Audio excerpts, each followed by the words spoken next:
for bringing us all together. And we thank you for the gift of... Met someone and was with them for quite some time, all the way up until 2014 when we got into an accident, rear-ended in Carlisle, Illinois by a 16-year-old kid at 65 miles an hour. Killed her. I was in a coma for 3 weeks. I kind of went downhill after that. I started drinking and drugging and just gave up. Lost hope in life, kind of, because it's like, didn't know what to do. I couldn't afford the place I was living. Other than that, it just kept going downhill deeper and deeper and deeper. And then, I'd say I've probably been 2.5 years I've been homeless.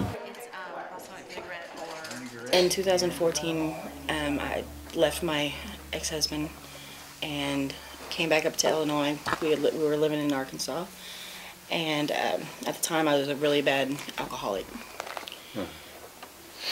And after I left him, 3 months after that, he followed me to Illinois, and he ended up trying to kill me.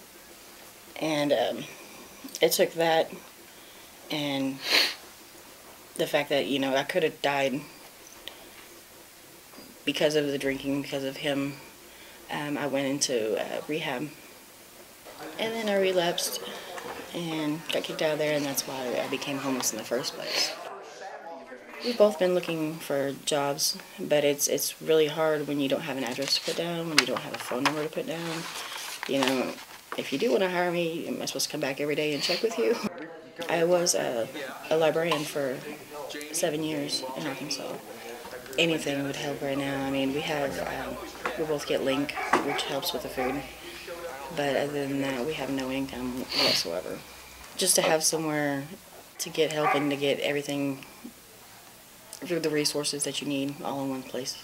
You don't know what to do, you're lost. It's like, what do I do, where do I go, how do I get this help, what can it's like, I think it'd be a lot better off on people, because it'd give them some kind of goal to press forward toward, knowing that they got them resources out there. And right now, it's kind of like there's not too many places you can go to get help. So with us not having any money, this town is kind of spread out. So sometimes you have to walk 20 blocks this way and then 40 blocks that way. All uphill, it seems like. If you had a car, it might take you, you know, an hour to do it. It'll take us all day to do one thing. I bet that's one job I don't get. I mean, it's been a struggle, because with somebody with tattoos, a background, felony background, it's almost impossible for some place to hire you. They want to discriminate against you. One thing hard about being a couple is when you're both together on the streets, it's really harder than you think. My main deal that I've been trying to take care of since being homeless is try to get enough money put back to come up and get her off the streets. And so far we've been doing okay. I mean, we could be doing better. Absolutely, big help today. It's taken care of already, but we got a late start, and I'm like, oh shoot, we got to get in No there. kids to 2 kids coming. It's like, wow. And it couldn't have been at the worst possible time. I mean, I'm not saying it's a bad idea that we're having children, but it could be in a better situation and circumstances.